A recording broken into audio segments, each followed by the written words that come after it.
Have you ever heard of Hell's Bells? Not the song, but the drug.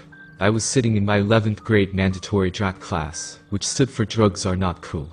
Mrs. Kopic was droning on and on about psychedelic drugs, inhalants, STDs, and how if you have sex you'll get pregnant and die. I sat in the back corner of the class, smirking at a ridiculous conjecture and scrolling on my phone. I saw an advertisement on the bottom of the screen for a dark web browser.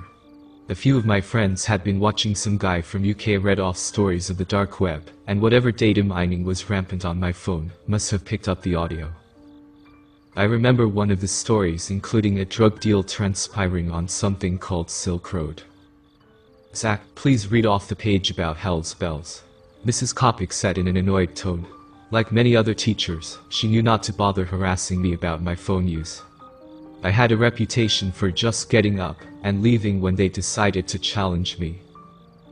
I grabbed the 16-page package she had given me at the beginning of the class and skimmed until I found the section on Hell's Bells. Hell's Bells tea is a tea brewed from the Hell's Bells plant. The plant is also known as Jimson weed and datura. It contains chemicals that both relieve pain and cause hallucinations. Medicinally, the plant can be used as a sedative and painkiller. It is abused as a recreational hallucinogenic drug by some people. I said in a bored tone to the frustrated teacher. "Good job, Zach. Now, the plant is shaped like an actual bell, and the buzz of a real bell indicating the end of the class chimed. Okay class, your homework is to find a news story about someone's experience on hallucinogens that resulted in harm or misfortune." The class groaned like a horde of annoyed zombies, and we all shuffled out of the class. That day at lunch, I began Googling for my homework assignment, desperate to get it done as fast as possible, so I could relax when I got home. As my thumb shuffled through an alarming number of cases from Florida, another advertisement popped up. Deep web browser iOS, no one will know. It was as if an actual light bulb went on above my head as I downloaded the app. The rest of the day flew by, and before I knew it I was home, laying on my disheveled bed, typing in the address to the Silk Road. I took a picture of the Hell's Bells from my dank packet, and posted an ad. Potent hallucinations Hell's Bells. 1 Bitcoin per head, serious applicants only. I laughed as the ad posted and found some random article for my class homework. The night flew away into rounds of my new favorite MMORPG, and loud music my parents hated. Before I knew it I was drifting off. The next day I woke to find I had an email waiting for me in my personal inbox. It was from an address that looked generic as could be, with a name that was equally generic and obviously fake. From J. Smith, "Hello Zach Mitchell, I want those Hell's Bells. I will send 1 Bitcoin as requested. Mail the package today. Thank you. VD." "How the hell did you get my personal email, pal?" I muttered nervously to myself. I had used a fake email when posting that ad. I thought I had been smart. My webcam was even taped up. I went to school and did my best to forget about it all, until I got to lunch. I told my best friend about the whole debacle, and he seemed entirely too excited. "Dude, how are you gonna get the Bitcoin?" he said, practically foaming at the mouth. Another kid came up, some weird skinny girl who no one liked, named Gabi. She spoke with a heavy lisp as she talked. "This is total bull crap. 1 whole Bitcoin is like $53,000. No way someone would send you that. You're just being trolled," she said, smirking. "No one asked you, Gabi. Go away," I said with a sneer. As I spoke, another email appeared. From J. Smith, another throwaway account. I said aloud to my friend. "Well, read it," he said eagerly. "I have made you an account with this Bitcoin trader, complimentary for you. You can redeem your payment here, I've already sent it. This is your login information. You're welcome. From VD Bro, login in with it. Let's see if he really sent it," called my friend. Gassed up with the idea of having $53,000 to my name, I eagerly logged in. To my surprise, it was there. The equivalent to $53,000. I knew I had to cash it out before this guy found out I was a fraud. As soon as I could, I ducked out of school and headed to every crypto ATM I could find, and at the end of the day I had successfully cashed $12,000. I would pretend to be sick the next day and do it all over again. Soon I would have the full amount in my hands. I knew I had to stash the money before my loser dad found it and spent it all on booze. I pulled out an old Monopoly game from the closet in my room, took the contents outside and burned it. I came back inside and stashed the money in the box and carefully replaced it in my closet. The day of walking all around my busy city wore me out, and before I knew it I was asleep. The next day I awoke to a text message from a number I had never seen before. "Hello Zach, I saw you were busy yesterday. Did you send the bells? VD." My heart sank as I read the words like the epitaph on my grave. This guy was watching my every move and got my personal phone number. I wasn't messing with a normal guy. After all, this guy did send me a massive amount of money for some crappy drugs. Surely, this must be some kind of hoax.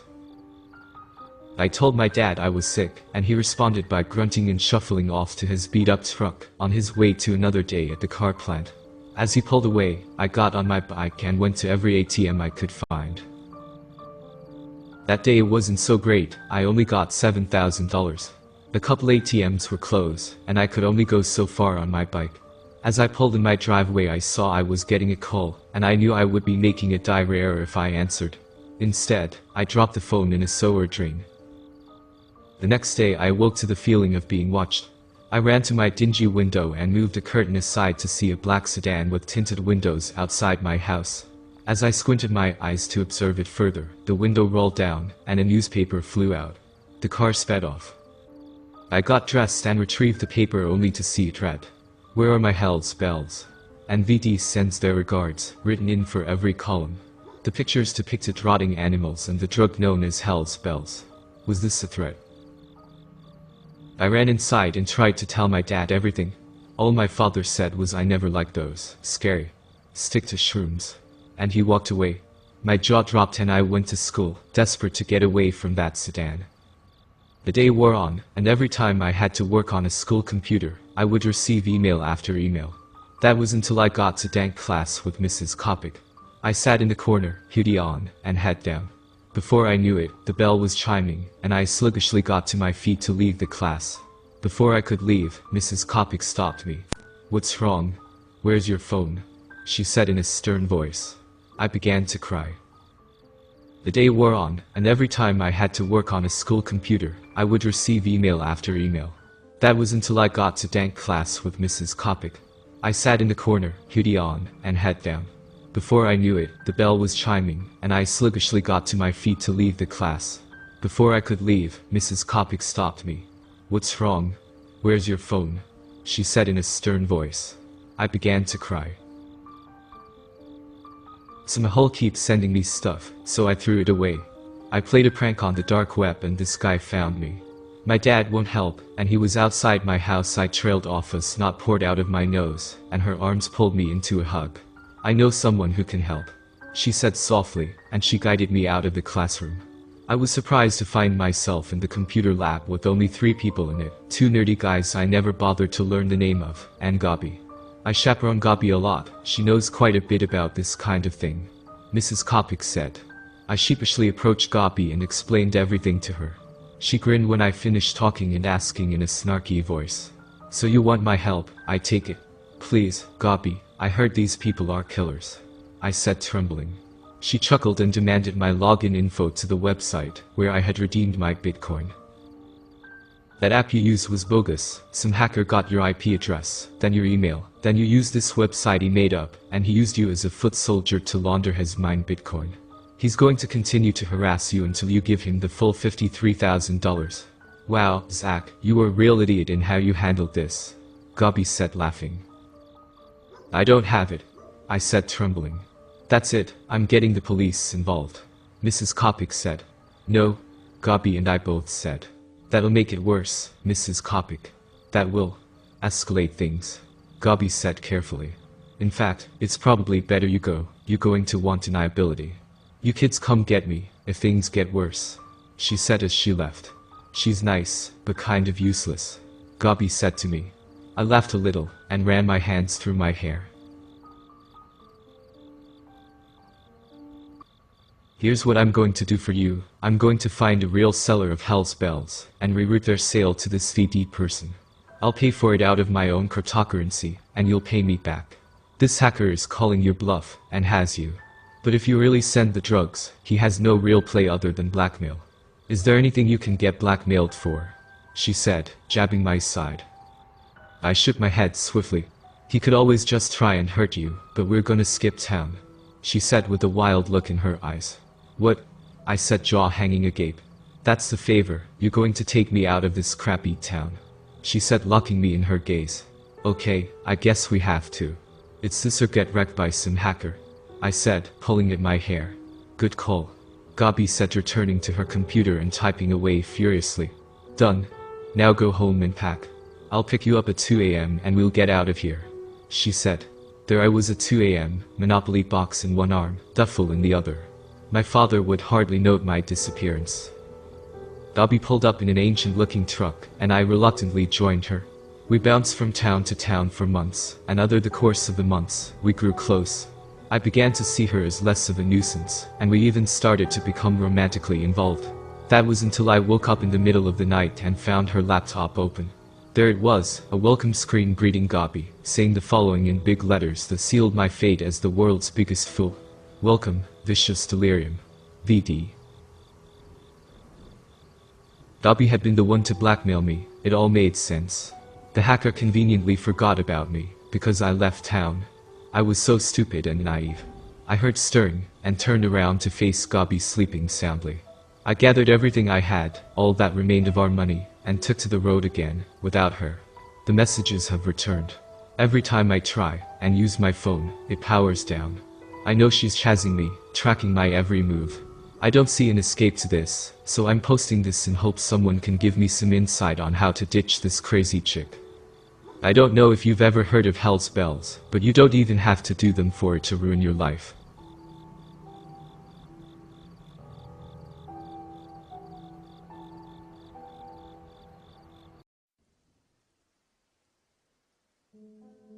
We need to stop global warming. Something evil is thawing out.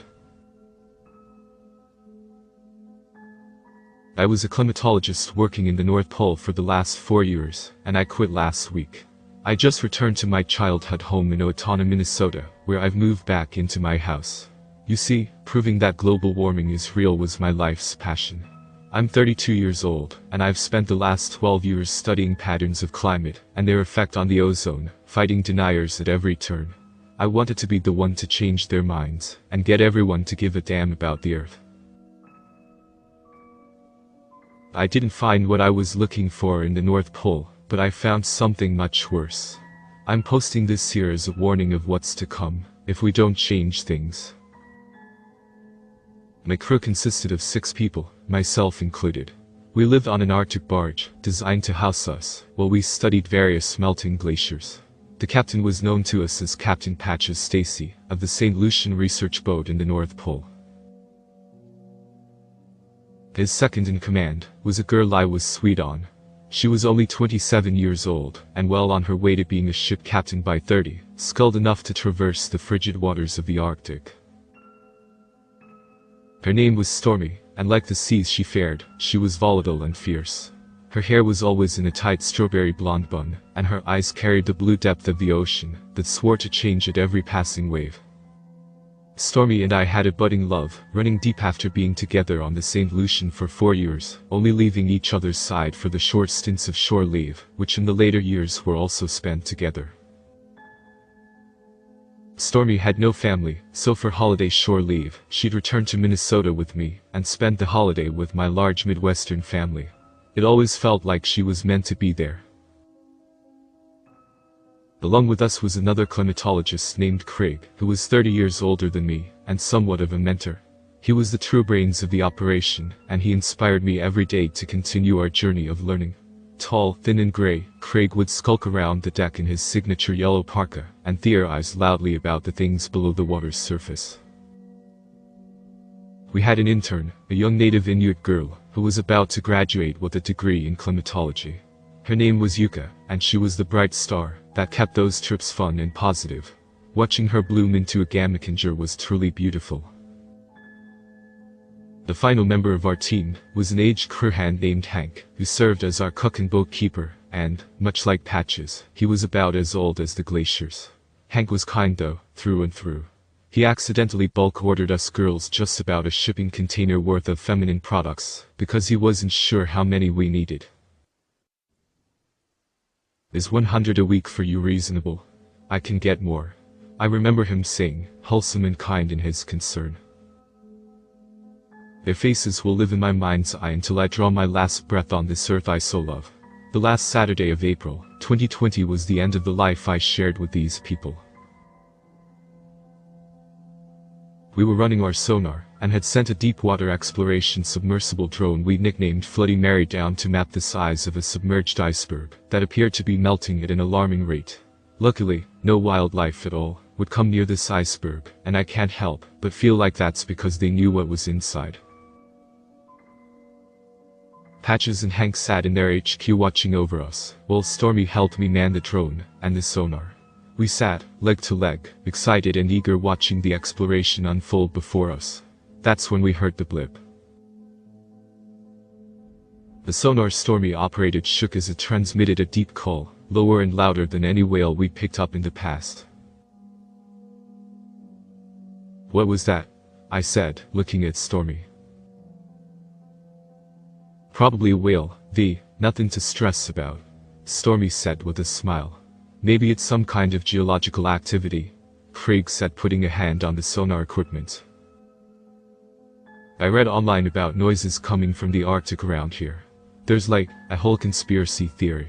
I didn't really think it was real, Yuki said, leaning over and looking at the screen depicting Bloody Mary's footage, showing a whole lot of iceberg, and not much else.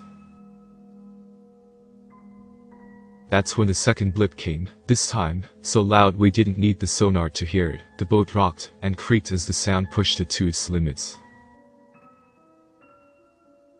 What was that? I shouted, holding onto my equipment for dear life. I don't know, but from the sounds of it, it must be massive. Stormy, pull up the equipment, let's move, Craig said. He turned to Yuka. Yuka, I don't know what this thing is, but I want you to get to the communication center and be ready to radio for help. Then Craig finally settled on me. Watch the screen with me, let's try and figure out what this noise is. I nodded and watched the drone's footage as Stormy guided it along the side of the iceberg and up to the boat.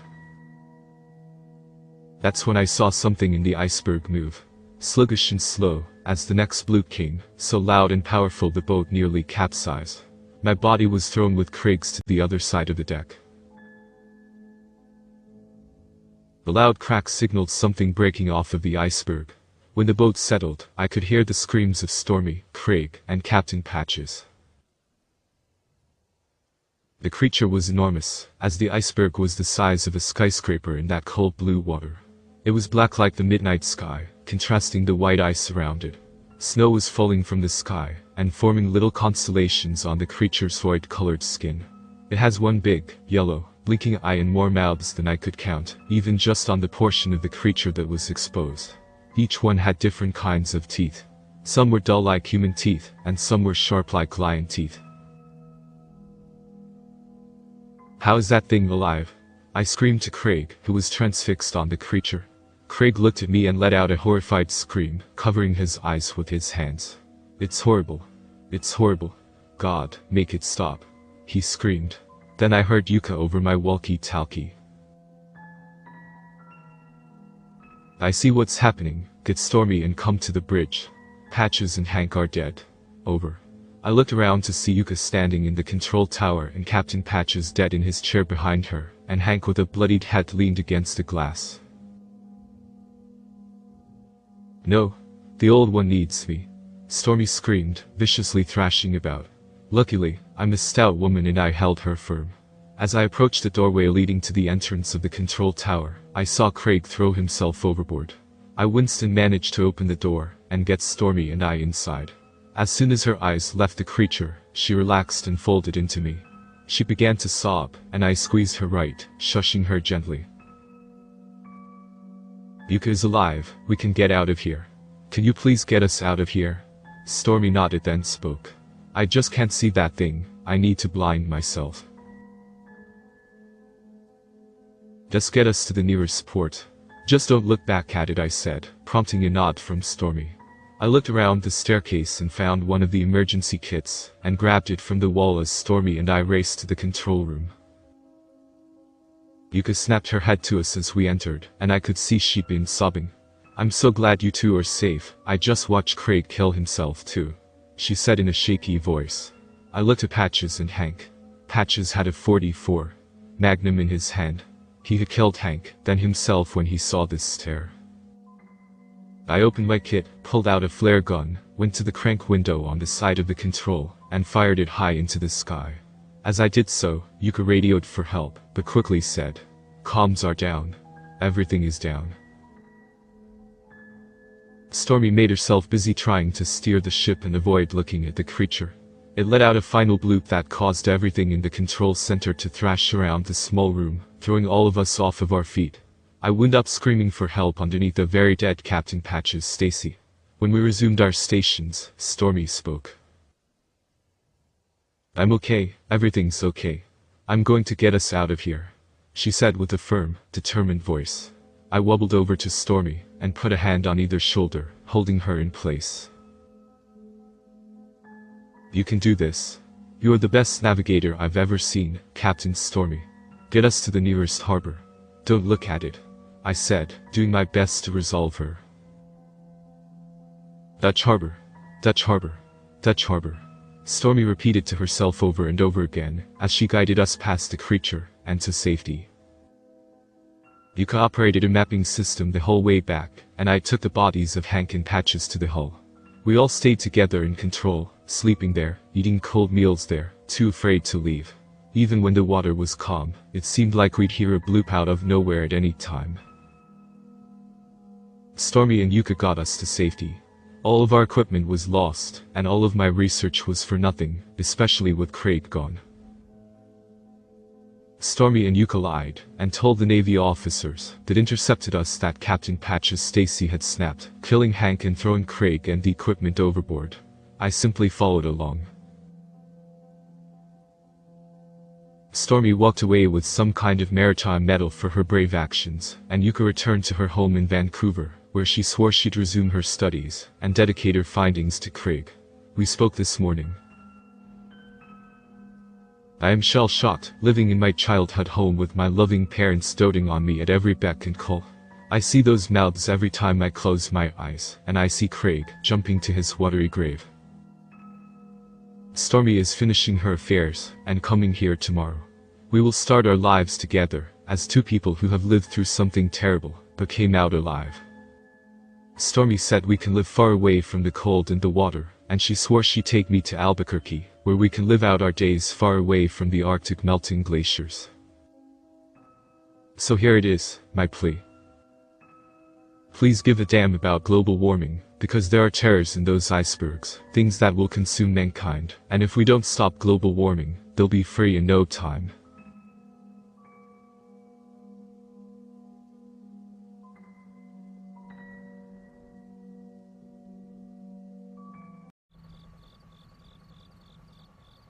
I got my current job as a cashier at a grocery store for one of the nation's largest grocery store chains sometime in April of 2018. I was 20 years old, and it was the first job I'd ever had that wasn't working in fast food.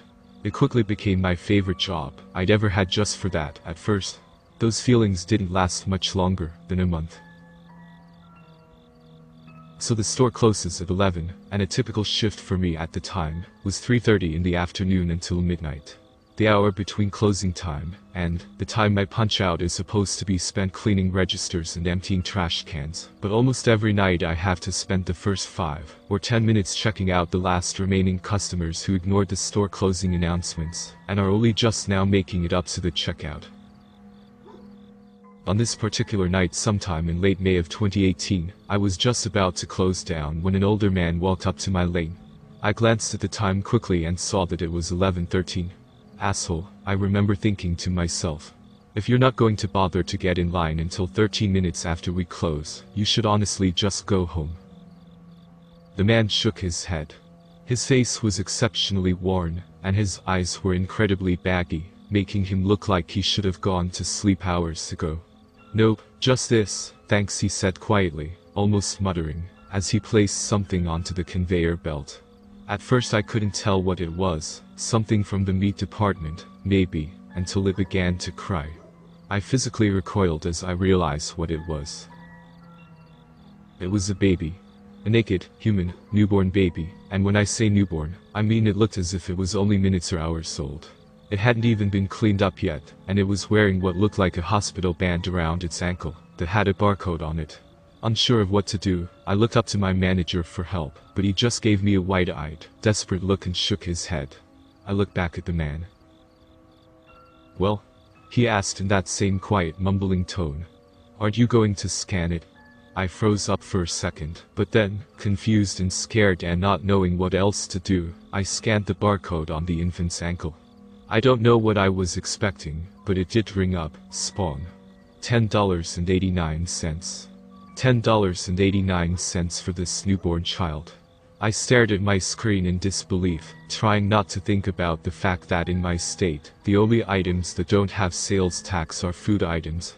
A second later I was interrupted by the irritating beep, beep, beep that the card machine makes once the customer's payment has gone through. Another second later, I heard the whir of the receipt machine.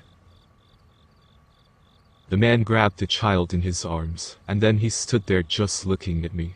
It took me a second to realize he was waiting for his receipt. I gave it to him, and he nodded. "Thank you," he mumbled, taking the receipt from me and turning around to exit. Still in a state of shock, I waited for the man to be gone, and then immediately made my way over to my manager to get an explanation. I opened my mouth to start asking questions, but before I could even get a word out he interrupted me. "Don't," he began, desperately shaking his head, and I noticed the wide-eyed look of fear on his face. "Just don't ask about it." I'm not sure why. Maybe it was how terrified my manager looked, or maybe it was just how surreal and terrifying the entire situation was, or maybe it was just because I knew that nobody would believe me, but for whatever reason, I listened. I did try to go to the police afterwards, exactly once. The 911 operator who took my call accused me of making a prank call, and even after I persisted and got the police to actually come out to the store, they found no evidence to support my claims. I was told that I could be arrested if I continued to make phone calls, and nothing ever came of it. I tried to quit, and was told by my manager that it was a really bad idea, and that I would be putting myself and my loved ones in very serious danger if I did. He told me that he'd been harmed badly by somebody, years ago, for trying to quit. He wouldn't go into any more detail than that, and told me that I really shouldn't ask questions about it at all. Somehow, he seemed to believe that whoever it was who'd hurt him would know, if I asked about it. And so that's how that became my life. Every 2 or 3 weeks, at seemingly random intervals, the same man comes in to purchase another infant. He always gets in line 12 or 13 minutes after the store closes, and he always does it when there's nobody else in this store. Nobody else interacts with him, and I've learned by now to just stay quiet and check him out. The less I say, the faster I move, the sooner he's away from me. It's been more than 2 years, and I still go home every time it happens, and lay in bed all night, shaking, never able to sleep. I've never told a single person, but I just got home from work, and it happened again. So I'm not going to be able to sleep anyway, and since I've run out of things to do during my sleepless nights, I figured it might help to type it out, and that I can probably get away with it, as long as I'm vague enough about where I live and where I work. I just got a job offer at a different grocery store recently, and I accepted, so hopefully I won't be working here much longer. I do have to call them and make sure they aren't going to make me work the closing shift, though. I'll never work another closing shift again.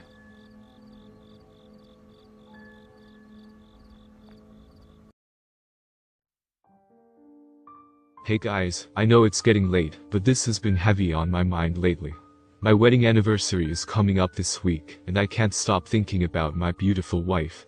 I'm posting this here as a warning and a testimonial of the last time I spoke to the light and love of my life. It was a brisk November night, the trees rustled in the wind, shaking the last of their orange and yellow leaves, and she was returning from a long night at work. She worked a late shift at a convenience store that closed at 12 a.m. Generally she only got the occasional long-haul trucker and random teenager, desperate for a new pod, for whatever vape pen was the flavor of the month. She was also responsible for cleaning up the store and restocking the shelves that had been picked over during the day, so she headed home around 1 a.m. most nights. I was sitting on the couch of our tiny apartment fiddling with one of my old Rubik's Cubes, and watching Futurama, waiting for her to come through that creaky door and embrace me in those strong arms. I heard my phone go off, and saw her face flash onto the screen. She was so beautiful, and had the most amazing smile. I gazed a moment longer at the picture I had snagged on a warm summer day. We had gone to the beach for the day, eating lunch with the seagulls and watching the tide perform just for us. I squeezed her arm gently, while we lounged taking in the warm power from the sun. She gazed over at me, and tickled me quickly before kissing me. I would give anything to be able to relive that moment even just one more time. I slid my fingers swiftly across the phone and heard the click letting me know I had accepted the call, and began the final dance between my lover and I. She made the first move. "Hey sweetie. I'm on my way. Can you stay on the line with me while I drive? I'm about 20 minutes out." "Sure baby. How was your night?" I said with a broad smile. "Oh, it was an average night. The drink delivery guy was late as usual, but other than that there were only 3 creepy guys," she said with a yawn. "That's a new record." I laughed a bit. "What did you do today?" she said in that suave voice I so adored. I clammed up, knowing I had spent the whole day smoking grass and playing that same Mario game from 2004 I loved so much, taking breaks only to pet my sweet small black cat and drink 1 soda more than I should have. Not much," I laughed, trying to change the subject. "Whoa, what was that?" she yelled, losing all charm, opting instead for fear. "What's wrong babe?" I said, matching her fear, already quaking with the thought of losing my love. "Damn, I'm okay." All the lights went out. Every single light, even the street lights. It's so dark. The highway is empty and dark, and it scared me. It just shocked me a bit, and my eyes had to adjust quickly. I've never seen it this dark before. Even the stars, she said, trailing off. "Babe, are your headlights working?" I said hurriedly. "Yeah, it just looks like a void in front of me. I can't see anything except the lines on the road. The last time I remember it being this dark I was deep in the woods on a hunting trip with my Uncle Jimmy. I'm putting my hazards on," she said meekly. "Maybe you should hang up, focus on driving," I said softly. "No, I'm so scared. It will help calm my nerves to hear your voice, babe. I've never seen this much darkness. I'm about 10 minutes out." I got up from the couch and began to pace my apartment. "It's okay babe, I'm here," I said, doing my best to keep my wife calm while she navigated the night to make her way home to me. "Okay, can you just talk to me about something?" "Anything," she said with fear. "There are 1,300 plus species of bats, which make them the second most common mammal species, behind rodents," I said with a shaky voice. "There's more than one kind of bat." As her sentence concluded, I heard a loud crash and a moment of static from the other end of the phone call.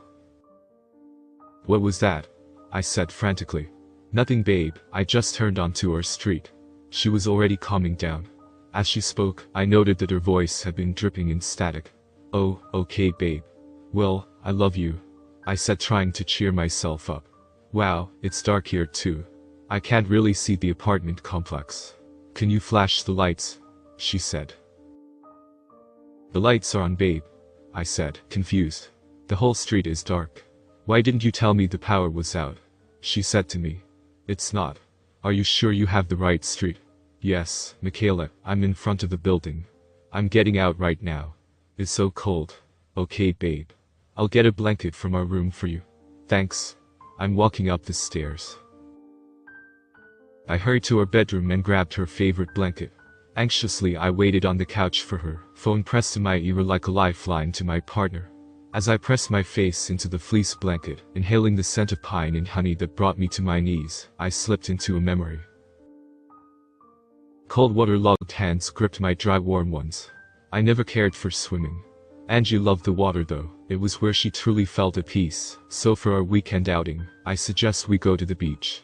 She tore through the waves, as if they were standing between her and an eternity of bliss.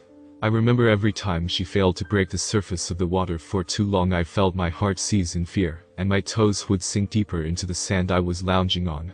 Each time though, she would break the surface into 100 little pieces and erupt in boisterous laughter. I remember the light. I remember how she looked in the light. The sunlight dancing across that blonde hair like a lit matchbook, and illuminating her freckles like constellations above us. She was my light, now lost in the dark.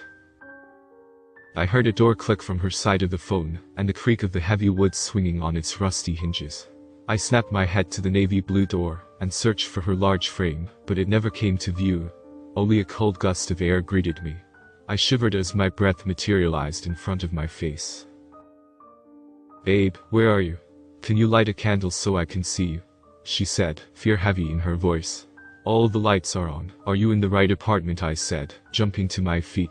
"Yeah, of course. Where are you?" she said. I could tell she was on the verge of tears. "Michaela," she said in a harsh whisper. "Michaela, where are you?" she said, now clearly crying. "I'm right here. Where are you?" I said, my heart feeling like it was going to jump out of my chest and do laps around the apartment. "Michaela, what is that thing? Help, Michaela, help." She was wailing by this point. "Angie, where are you?"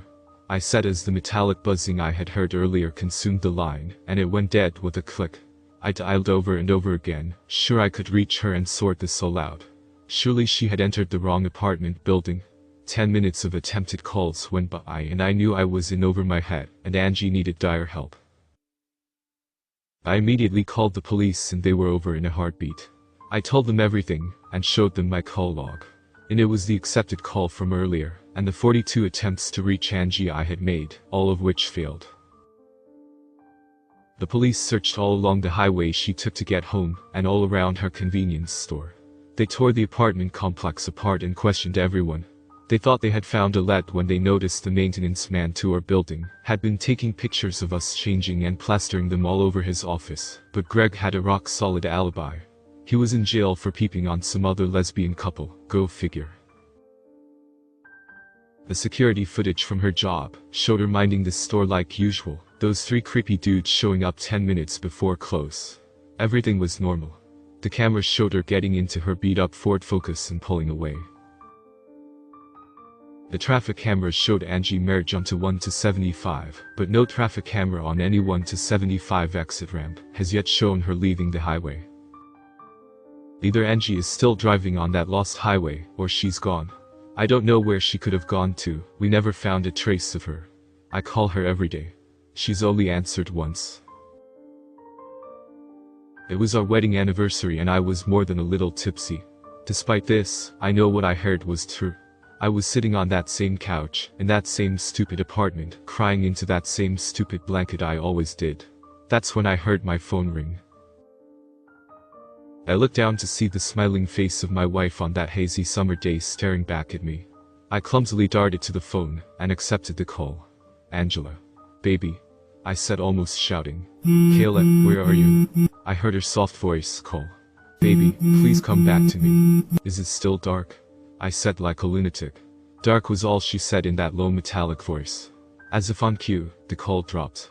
The room was colder than it was before, and I swear I saw the lights flicker.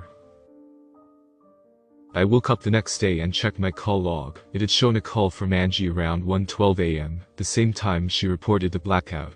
I told the detective on her case about the call, and the tired woman brushed me off. Interest in her case dwindled, and my Angie was just another missing woman. These days I don't do much. I still sit around a lot, but most days I can't get through sober. Another thing is, I'm terrified of the dark now. Every time I turn off a light I swear I hear that buzzing, and it feels like something is slinking around waiting for me in that inky darkness.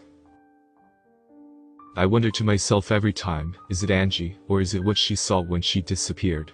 What did Angie see that night? Was it a manifestation of darkness or something much worse? What waits for us on the darkest night when not even the stars are here to keep us safe? If you're driving alone at night and all the lights go out and the stars disappear, call your loved ones. You're about to go somewhere no one will ever reach you. And if you do, say hi to Angie for me.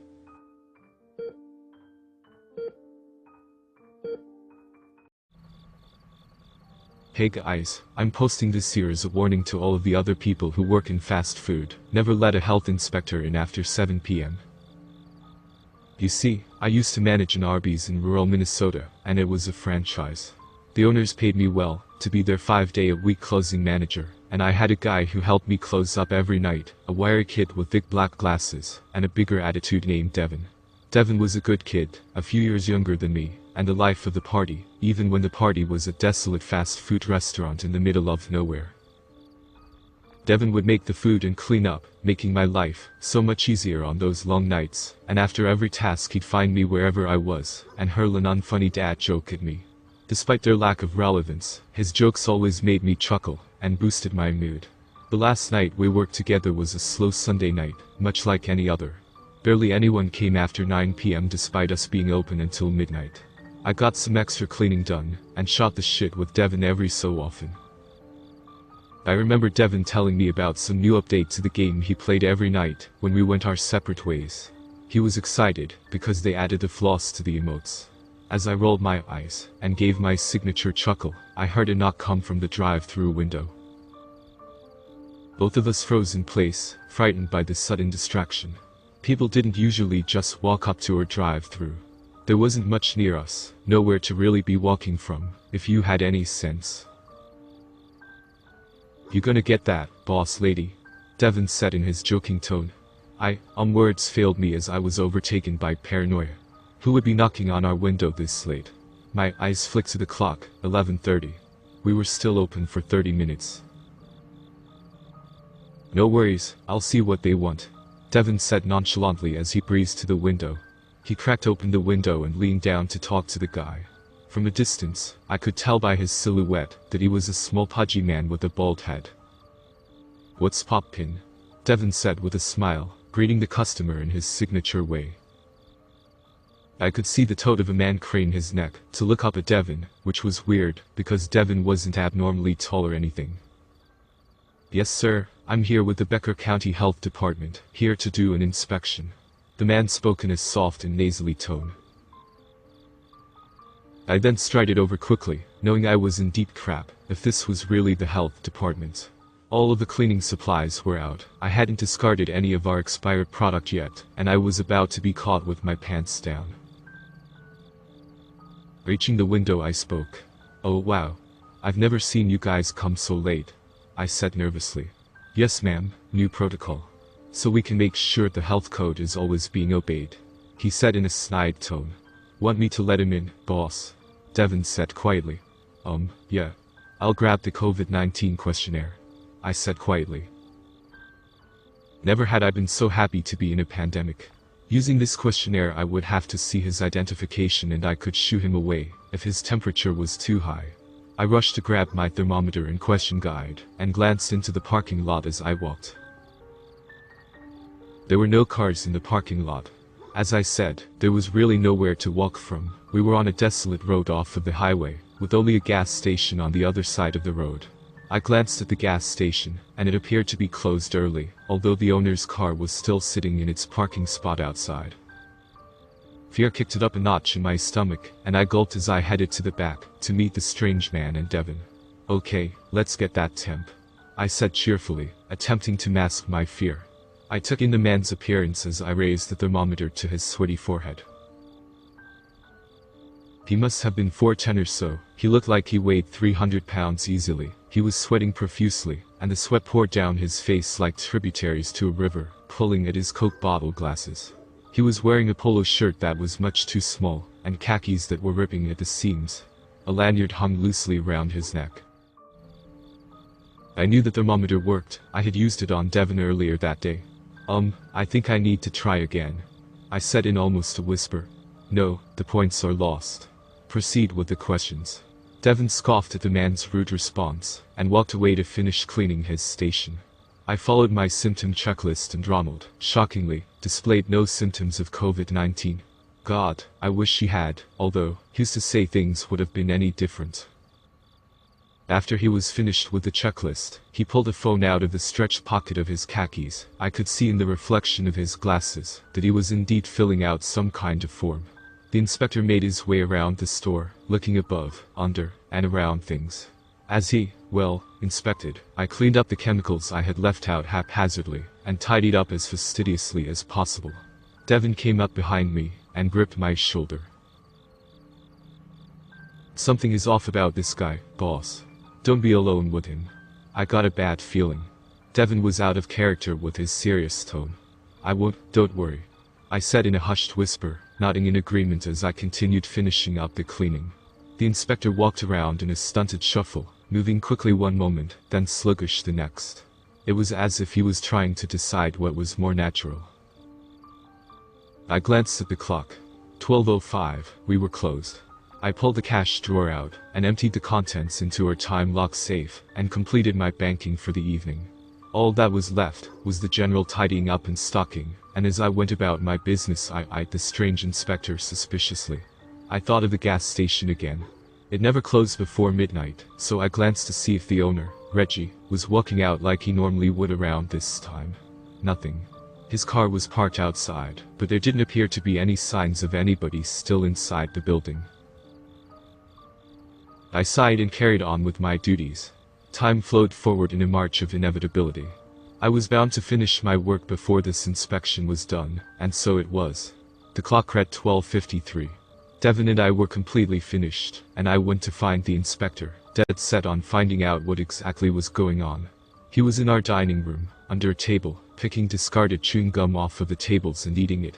I could hear pig-like grunts as he greedily consumed the ancient gum from the underside of the abandoned tables. I pretended not to see him as I spoke. We're done, sir. We can't leave until you're finished. Any idea how much longer it's gonna be? The bulbous man skittered out from under the table. Yes, I'm about finished. One more place I need to check. I need you to show me the walk-in cooler. Will you take me, young lady? He said in his nasally voice. Nah, I've got it. Come with me. Devin said from way in the back, intent on not leaving me alone with the strange man. Great, the inspector said as he followed Devin to the cooler. When I was done, I glanced at the clock. 1:20 a.m. Why hadn't they come out yet? What was so interesting about the cooler? That's when realization crashed over me like a car going 70 miles per hour right into a brick wall. Devin had been so concerned about not leaving me alone with the inspector, but I had turned around and done just that to him. I took on a brisk stride to the walk-in cooler, desperate to see what was really going on in there. My hands gripped the cold metal handle of the cooler, and as I pulled it toward me, I was overwhelmed with a rotten stench. My eyes immediately fell to Devin. He was crumpled to the bare metal floor, and at first I thought he was wearing a red cape, until I realized it was a puddle of blood. The health inspector was leaned over him, making the same pig-like grunts he had with the gum. Devin's face was frozen in a mask of silent, still suffering as the obese health inspector gorged on the soft flesh of Devin's neck. The inspector looked to me, eyes flowing with some kind of yellow goop, blood running down his chin, and as he spoke, the sinew of Devin's neck spit from his teeth. Congratulations, you passed your health inspection. To my horror, Devin made a noise, as if he wasn't quite dead yet. I thought that I could save him. I looked to my right and saw a massive rack of produce, and knew what I had to do. I launched forward, and tackled the health inspector, and I screamed as he sunk his surprisingly sharp teeth into my shoulder. I brought my fists down on his eye sockets, and he gave a deep growl as he let his teeth loose from my shoulder. I immediately got off of the inspector, and grabbed the wet fabric of Devin's shirt, and dragged him as I backed out of the cooler. The inspector started getting to his feet, but as he did, I grabbed the massive rack, and pulled it down onto him. I heard a crash as I absconded from the confounds of the cramped cooler, Devin in tow. Looking down at him, I realized he was stirring, he was still breathing.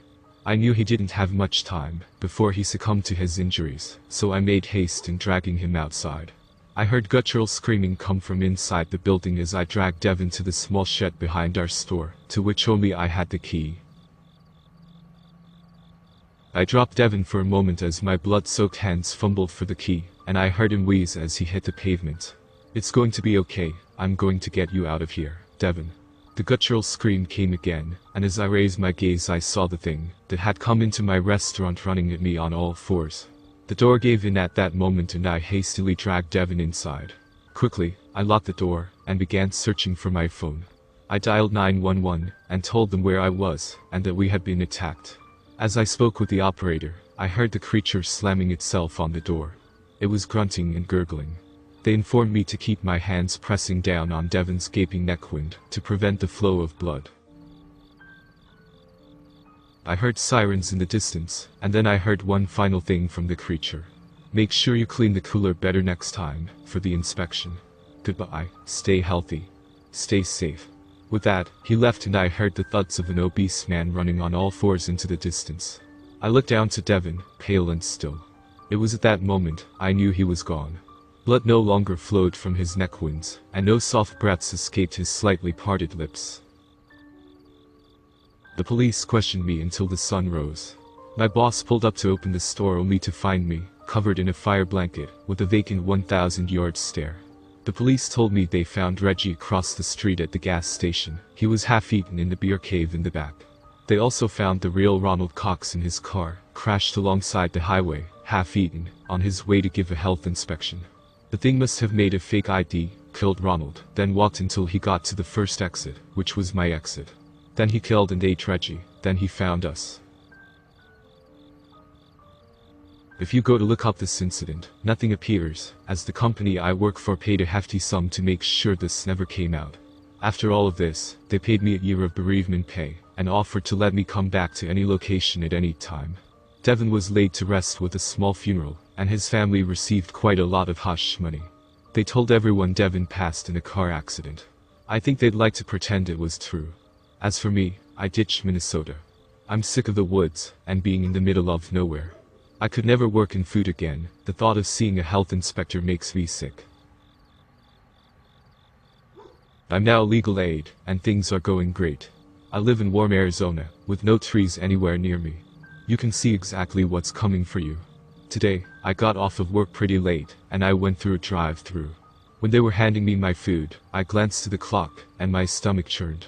It was 12:34 a.m., and there was a short fat man with lanyard that said, Dewey Pinkerton, Greenlee County Health Inspector. I left as quickly as possible, and called the police, lying and saying I had seen someone robbing the restaurant.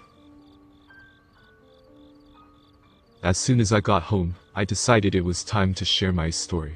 I don't know what that thing is, or how it got to Arizona, but I knew I had to warn people.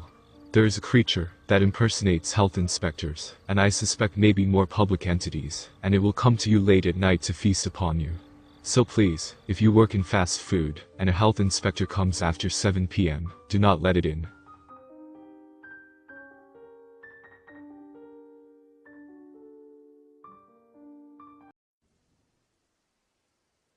Vincent, time to wake up.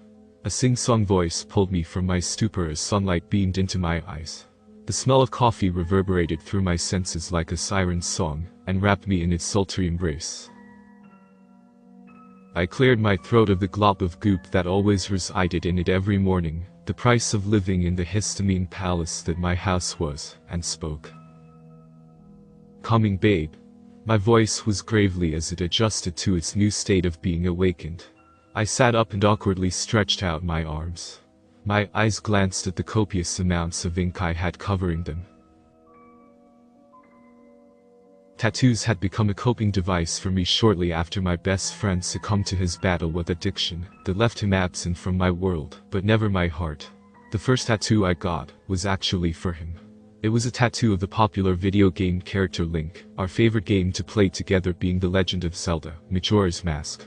My best friend, Matt, had Navi, the fairy that guided Link in all of the other Legend of Zelda games. Despite that, Navi was missing from our favorite game, and Link spent a lot of the game looking for her. We thought this was the perfect tattoo combination back then, because Matt was always guiding me in life, and helping me find myself, much like the characters in the game. That was 20 years ago. We had gotten together in that musty shop and gotten ink to commemorate the importance of our friendship. 10 years ago, March 22nd, 2011, I got the call that changed my life. Matt had lost his battle, and I made the journey to the other side of the country to lay him to rest. I remember musing about how someone with such deep internal conflict was always there for other people. He was spinning out of control for years, but whenever I had a rough day, he always picked up the phone and gave me the best advice, never letting on to his strife. Vinny. The sing-song voice of my wife brought me back to reality. I realized I had been well and truly zoning out, starting at that pixelated tattoo. I swung my legs over the side of the bed, and did my best to silently sneak out of my room, down the hall and to the kitchen. I prowled out of the dark hallway, and lightly stepped toward the unsuspecting woman flipping eggs in front of the stove. As a trepidatious toe inched out of my hiding spot, I was interrupted by a huge creak.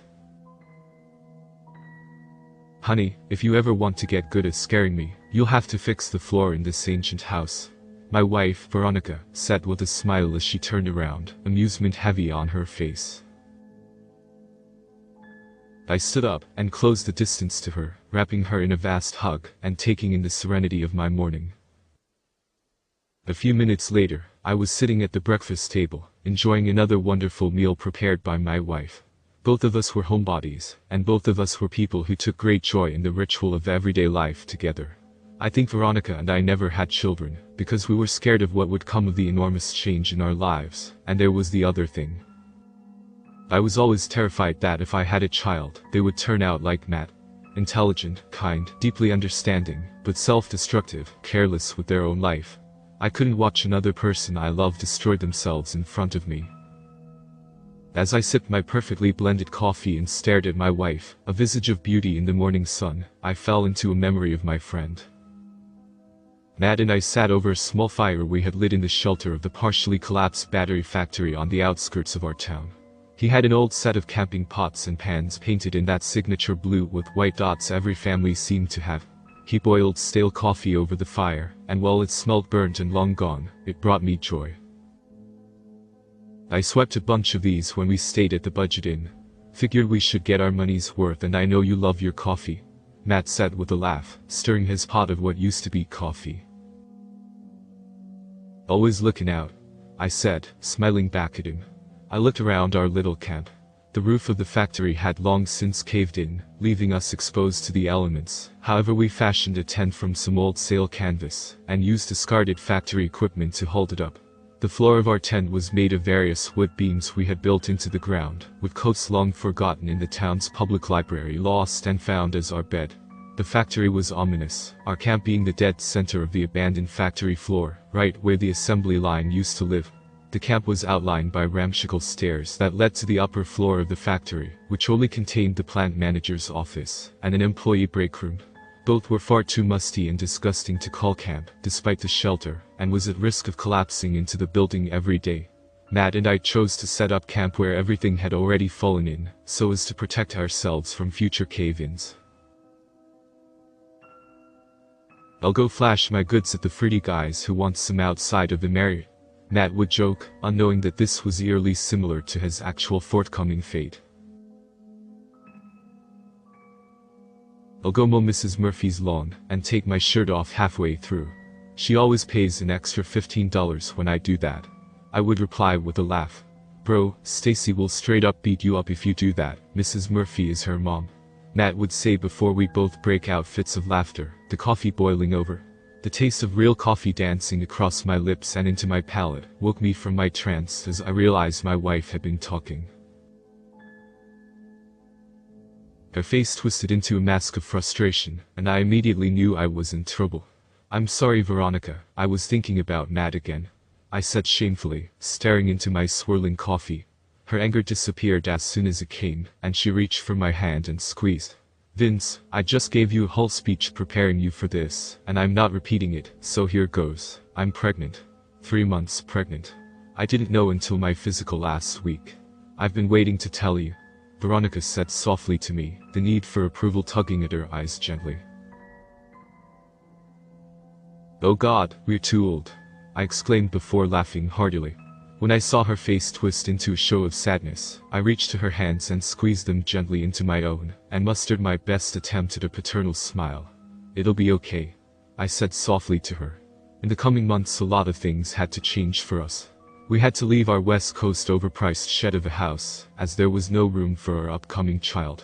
Since we were already moving, we decided to give my hometown a try, and the houses were much cheaper, and our money would go a lot further. Plus, there was the benefit of my massive family that had come a long way in recent years toward being some semblance of normal.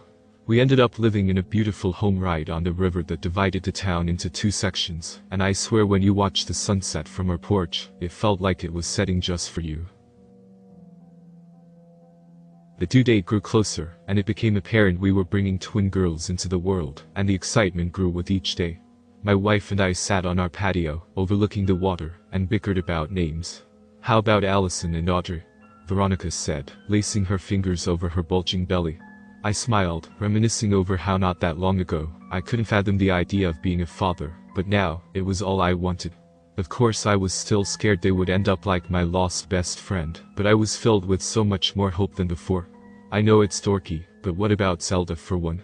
It's a pretty name, but you know, it meant a lot to me once upon a time. Veronica sneered for a moment before correcting herself. I don't really love it for our child's name, but I think you should definitely let them know how important it was to you, she said softly, leaning against me. Too bad I don't have a copy anymore, I trailed off as I fell into another memory. I sat in my shared apartment with Matt, his belongings packed away in big brown boxes. I sat on my cheap futon, sadness pulling at me. Alright man, I'm skipping town. Gonna make it big in Nick, and since your sorry ass is going the other way, I wanted to celebrate all the time we had together. Matt said, patting me on my arm, with a fresh set of ink sporting my new tattoo on it. I whined as the brand new tattoo of Link sent shockwaves of pain up my arm. I looked to Matt, who was holding two suitcases, one with a luggage tag showing his name, the other with that day's date. The next morning, Matt took on the journey to New York, where things would fall apart and change rapidly. Wait, I do have a copy, I said excitedly to Veronica, a massive smile tap dancing across my lips. Great, Veronica cooed, warmth emanating from her. It's in my time capsule I buried at the battery factory, I said, practically foaming at the mouth. That's it, I'm going up there tomorrow. Is that safe, babe? Veronica said softly, reaching for my shaking hand. Course it is. Matt and I lived there for a long time, I said, brushing my wife's concern off. And the next day, at 11 a.m., I was lacing up my boots and heading out to the factory on the outskirts of town. I gave Veronica a kiss, grabbed my car keys, and walked out the door, her "please, be careful, hun," ringing in my ears as the door swung shut behind me. I started up my car, and made the trek across town to the trail that led to the factory. As I approached the destination, woods thickened around me, and houses became more and more sparse, until I found the overgrown trail to the factory. The trail used to be a road leading in, but it was fully reclaimed by nature at this point, and little more than a deer trail. "You stay out of there, Vincent Green," a scratchy voice called from behind me. I whipped my head around to see a cottage overlooking the entrance to the trail, with a little old lady knitting, swinging on her porch. I recognized her immediately, Mrs. Parker, the woman who worked at the battery plant in the 1960 SC, and originally tipped Matt and I off to its existence. Mrs. Parker had found us wandering around with all of our earthly belongings on our backs, and called us over to her porch. She had given us a great big box of canned goods, $20, and pointed us in the right direction. She'd also regaled the story of the battery factory. I started working there when I was 16, and by the time I was 21, it had blown sky high. Mr. Hawthorne was the plant manager, and he worked us hard as he could. He was especially hard on me, being a woman and all. In fact, he worked us round the clock. Well, we didn't have no breaks or nothing, he barely let me pee. One day, that big Hawthorne right in the nads, because the late Billy Charles had been working 74 hours a week, basically living in that break room. Billy's job was to make sure the exhaust didn't build up or nothing. Billy fell asleep in the boiler room, and instead of releasing the pressure when it was time, he was off in dreamland. The boiler exploded, and caught on fire. The sparks ignited the batteries. The whole place went up like a powder keg with 162 people, including Hawthorne and Billy.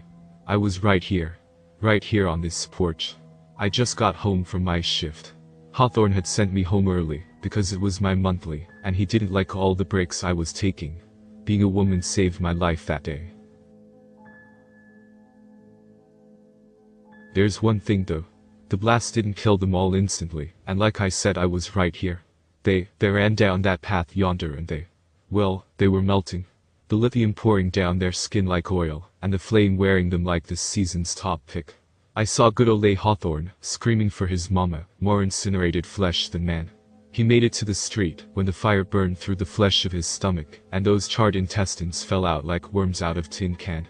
I remember the sound of them hitting the pavement right before he did, still crying for mama till he couldn't cry no more. "Hey Mrs. Parker," I said, jogging over to her. "Where's that man of yours?" Mrs. Parker said with a hearty laugh, struggling to rise and meet me. I scaled the steps easily and reached for her hands, taking them in my much larger ones, and helping her to her feet. I didn't even bother to correct her, at least the ancient woman was an ally. Matt actually passed on, a long time ago. "I'm actually going to collect some of his things we buried," I said, giving her a warm smile. "I'm so glad to see you, Mrs. Parker. You too, sweetheart, and I'm so sorry to hear that. You really look wonderful these days." My, if I was 20 years younger. She trailed off into a cackle, then her eyes flicked to the trail. "Vincent, please stay away from there. It's not like when you were younger. Things are different these days." Mrs. Parker looked at me pleadingly as she said these words. "Oh, I'll be fine. I'm a big scary man with tattoos now," I said, widening my smile at her. "Hold on then," she said, scurrying into her home, then returning with a Snubness 44 Magnum. "Oh my god. Mrs. Parker," I said, looking at it like it was a snake. "No sweetie, there are things out there. Take this too." I hadn't seen before, but in her other hand was a silver cross, on a bound leather cord. Did she think I was Van Helsing? I took the items to appease the older woman, mostly out of the deep gratitude I would always hold for her, for she had always looked out for Matt and I. There were countless nights she would allow us to stay with her in her home when it was freezing, or leave leftovers out for us. I gave her a final hug, grabbed my shovel from my car, and descended down the path to the abandoned factory. The trail was dense, and smelled of honeysuckle. I could hear birds chirp, and squirrels scamper about. A smile tugged at my lips. Matt would love this hike. The outline of the factory filled my eyesight, and as it did, I noticed the birds had abandoned me with their symphony of chirping.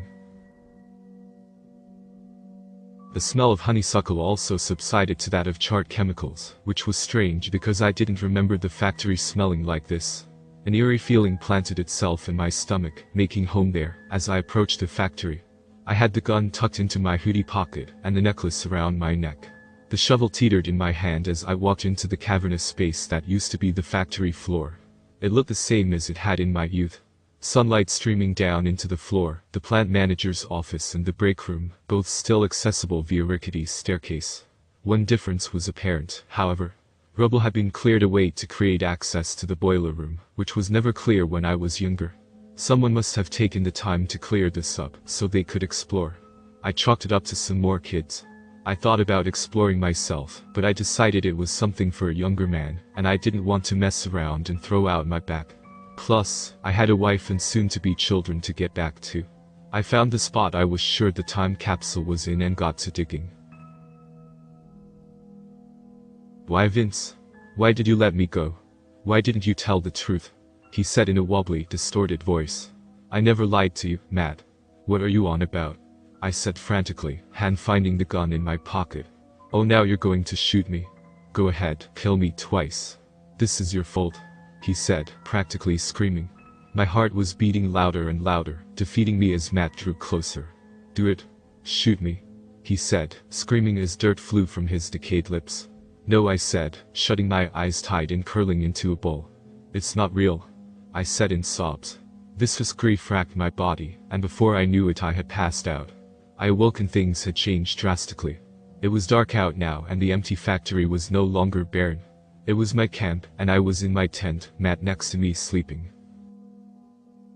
I immediately put a hand on his shoulder and gave him a firm shake, and he turned to look at me.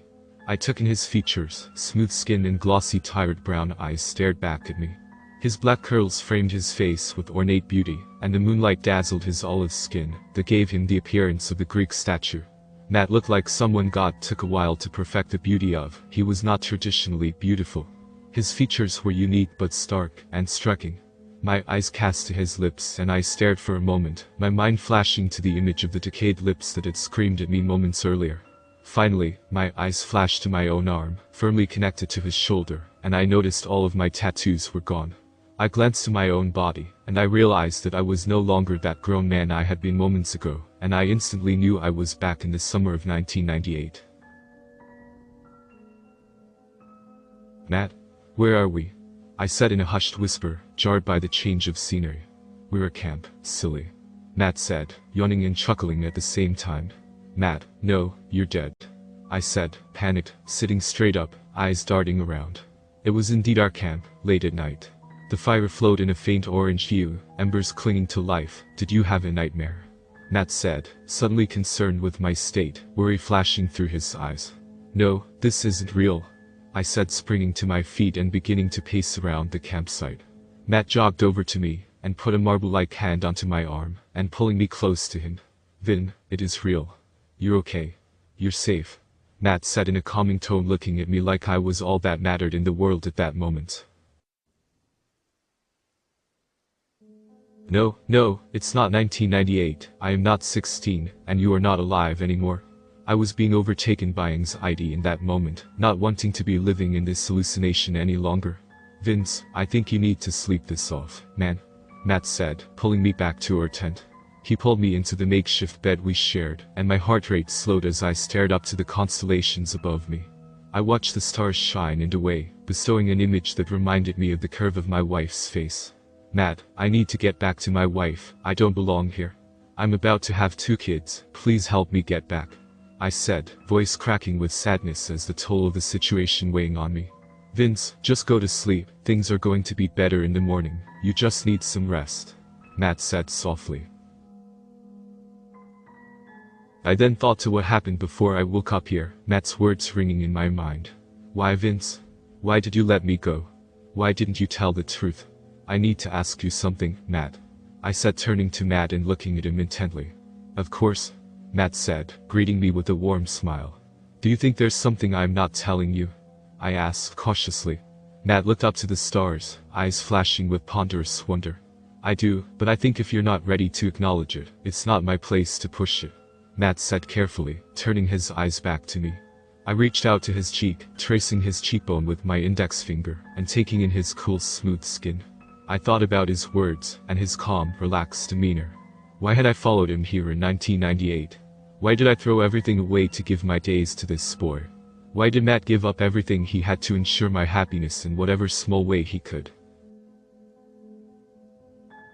This isn't what was supposed to happen, I said softly, looking at Matt with immense shame.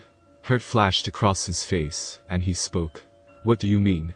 Matt said quietly. I reached for his hand and began to speak when I heard a screech.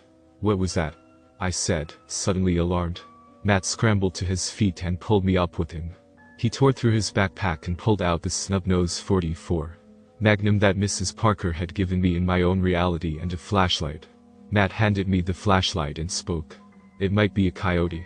Flash that around and I'll see if I can spook it, Matt said firmly, looking at me with resolve. I simply nodded and followed him out of the tent. Hello, Matt said in a louder, deeper voice than usual. And with the horrifying sound we heard skittering coming from all around us. I flashed my light around and saw black figures darting around the corners of the empty factory. I looked to the staircase, leading to the plant manager's office, and saw something slinking down like liquid. I shined my light to the entrance to the boiler room, which would have covered in 1998. Shadows upon shadows slinked out and skittered toward us. One shadow scampered 6 feet away from us, and I took in its image. It looked like it had once been a man, but now it was a burnt dark hunk of flesh. Its eyes were half melted, lips receded, organs visible if they were accounted for. Bone clanked against bone as the jaw opened and closed, letting out a horrific shriek. Matt had shot the creature in the neck, and the viscera and flesh went flying, knocking the creature off balance and startling the others. I began to cry, realizing there were at least dozens of these things surrounding us, maybe hundreds, and there was nowhere to go. The creature Matt had shot stumbled back to his feet and shrieked again. Matt grabbed my wrist and dragged me toward a wall of the creatures, and as he drew me nearer, the smell of battery acid was overwhelming. We ran toward the creatures, and Matt hurtled toward them. He bounded through the wall of creatures, knocking them out of our way and pushing us toward the forest line. As he did, the creatures reached for us, ripping and tearing at us. One even sunk its teeth into the soft flesh of Matt's shoulder. Matt let out a cry and fired the gun in the creature's direction. As the creatures thinned out, we reached the line of the forest. We raced into the woods, and we both dared to glance behind us. The creatures were shambling after us. One creature ran, much faster than all of the others, and it looked over them. It ran on long, spider-like legs, mere bone and emaciated flesh. Whether this had once been a man or a mere product of the culmination of chemicals and tragedy, I had no idea. It let out a massive roar and descended upon us. Matt quickly turned and landed a shot right to his core, knocking it over. Matt turned to me and grabbed me tightly in his arms for a moment. Matt kissed me softly for a fleeting moment and spoke. "It's not your fault, I don't blame you, please stop blaming yourself. I love you, Vincent." "Let me go," Matt said hurriedly. "Now go." "I'll hold them off," Matt said, pushing me forward, away from him and the creature. I ran as fast as I could, but somewhere in the distance, I heard a sickening crunch. I ran and ran until I found Mrs. Parker's home. I looked down to myself and saw my tattoos had returned, and I was back to normal. I sat down on her swing and panted heavily. Soon, I had fallen into a deep slumber. I awoke to Mrs. Parker nudging me awake. "Come inside, Vince. I made you breakfast," she said sweetly. I ate a quiet breakfast with Mrs. Parker, the night flashing over and over in my mind. I heard a knock on the door and Mrs. Parker spoke again. "It's for you," she said quietly. I got up and strode over to her door and cracked it open. Sitting there was the suitcase containing my memories with Matt. A note sat upon it, folded neatly. I recognized the looping calligraphy as Matt's handwriting. "I'll always be here to guide you." Below it was a stamp of the little fairy tattoo he had to match mine. "I love you too," I whispered under my breath. I thanked Mrs. Parker for all she'd done for me over the years, and bid her farewell. I promised her I'd bring the twins by when they were born and made the trek home. I returned to a worry-stricken Veronica, who had called just about every person she could think of to ask if they'd heard from me. I pulled her into my arms as soon as I walked into her home, taking in the scent of almond wafting from her hair. I promised myself I would never doubt the love I had for her or our family again. Veronica was my home now, and that didn't lessen what I had with Matt, it just was. I ended up being okay. I lost my phone, car keys, and some respect from my wife. She didn't know how I had gotten lost in the woods I had grown up in, but she said camping was off the table as a vacation.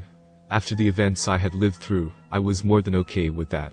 The lesson I had learned from this all was that when we lose people, they stay alive in the form of our grief. Their life force is the angst and sadness you pour into their loss. Despite this, there's another way. People live on in fondness and love as well, and until you bury that pain, that person will life on like a poltergeist. Once you let them go, however, it becomes less like a pain in your heart, and more like light in the dark. I look to Matt as my guide now. I have buried someone I truly loved, and I let him live in joy and fondness. We cannot keep those we love alive in the prison of sadness and loss. We must let them go, lest they become warped mockeries of what they once were to us. A symbol of pain and nothing more. My twins were born today, healthy and happy girls. We named them Natalie and Avi. My wife and I took them home a few hours ago, and I went to take a shower. Underdressing and preparing myself for the much-needed wash, I looked in the mirror, and behind me, I saw a ghostly figure with curly black hair, watching me. I smiled back at his figure and daydreamed for a moment about showing my girls the pictures of us, playing Majora's Mask, and telling them about Uncle Matt, who was always watching over us.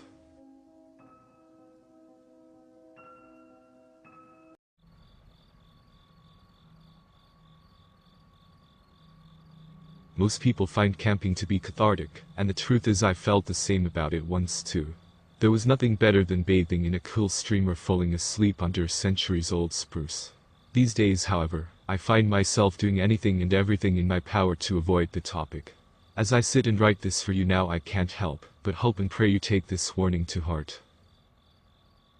There is something in the woods older than you or me, and likely older than recorded time itself. Once the being knows you know about it, there is no hope of escaping it. My experience started as wholesome as any camping trip into the sweeping Midwestern American wilderness would, the sweet sticky scent of pine mixed with freshly disturbed dirt roads. The symphony of cicadas encompassed me as I hiked and lugging all the gear I felt I needed, and all the extra crap I packed, because of my lack of ability to make a decision. As I marched down the path to my destination, I embraced the sound of silence, and washed my mind clear of the city sounds I was so accustomed to. I stood still and quiet for a minute, and took in with each deep breath the gentle hum of the forest. Tall dark ancient pines and sturdy wise old oaks looked over me, and seemed to grow closer and closer, creating a wall of greenery on either side of me. I bounded further down the path, winding through gully after gully carved by a once raging river whose mighty force flowed through them. The day was overcast and mist wafted over my face, but I welcomed the cool air and lack of direct sun, as sweet solace from the scorching heat and blistering sun of the previous few days. Finally I fumbled my way out into the small clearing where my campsite was set to be, just on the other side of. Quickly, however, in a moment that should have provided relief for me, I felt the air shift, and I spun sharply, being washed over with the feeling I was no longer alone there in the deep dark wilderness. Looking around, I found nothing to trigger any alarm. So I sighed, thinking to myself how stressed I must really be, and settled into the idea that I truly needed this trip. I dusted myself and set off to set up my tent, determined to enjoy my time on here in these woods, and melt away the anxiety of the world I was temporarily leaving behind. After roughly an hour of struggling with wonky poles and bent stakes, I swore to myself that I would absolutely be investing in a pop-up tent for all future trips, but I did finally have shelter. I had arrived fairly late in the evening, and by the time the tent was up, what little was left of the dwindling sunlight was no longer allowing me to see without squinting, so I clicked on my little plastic lantern. I scooped it up, and plopped it down on a washed-out rickety old picnic table that was scored with the deep scars of the many lovers hoping not to be forgotten by time, and decided it was time to finally eat my dinner. Tying up my bag of food, to keep the animals away, was the next endeavor on my list, before calling it a night, and after some quick climbing, and a scrape or two on my palm, I was ready to call it. I bring an old oil-powered lantern my uncle gave me as a gift to set outside my tent, and just leave at a low glow, so I can see my way around outside, if nature calls late in the night. Inevitably I woke up around 3 in the morning to nature's call. When I opened the tent though, I found myself drenched in complete absolute darkness. I noted that it seemed odd that the lantern went out as I shuffled through my bag to find the plastic battery-powered one I had used earlier in the night. Once I had found it, I clicked it on and swiftly headed out into the darkness to relieve myself. As I headed back to my tent, I noticed that the lantern wasn't outside of the tent anymore. I looked around, but nothing. It seemed to have vanished, and that's when I finally looked up and noticed there wasn't a star in the sky, and the moon wasn't there, either. A large crashing and the sound of glass shattering just to my left beyond the tree line jolted me to attention. My senses were all heightened, and I was alarmingly aware of my own heartbeat. I stood there motionless, having absolutely no intent to alert whatever it was out there of my position, but after what felt like hours of holding completely still, I let out a slow, quiet breath, and relaxed slightly, having heard nothing else to further alarm me. Mustering up some courage, I made my way over to where the noise had come from. Only after listening for any sound to be absolutely sure I was the only being there, I lifted my lantern and aimed it into the trees, and what I saw turned my blood cold as ice, and sent a chill tingling down my spine and my stomach up my chest. There on the ground just inside the line of trees was my crushed lantern, but that's not what had me petrified. As I lifted my arm, the light of the lantern revealed deep fresh scratch marks that had been freshly gored into the trunk of the trees in front of me. Terrified of what type of monstrosity could have possibly made those marks in the trees, I hurried back into my tent and swiftly zipped up the opening, giving myself at the very least a false sense of security, similar to hiding under the blankets as a child. I sat there in silence, contemplating my limited options, finally deciding that my safest option was to stay put and make my way back to safety in the light of the morning. As I attempted to rest, I couldn't help but fixate on every gust of wind or snapped twigs. A branch fell and nearly sent me into cardiac arrest. Somehow though, I must have been able to fall asleep, because I woke suddenly sometime later, with a deep sense of dread, and a pulse of adrenaline running through my veins. I studied my surroundings and found dead silence, not even the sound of cicadas or crickets chirping. I did notice, however, that there was now moonlight, but only just before seeing a slender shadow shoot across the wall of my tent, only for it to stop just in front of the opening.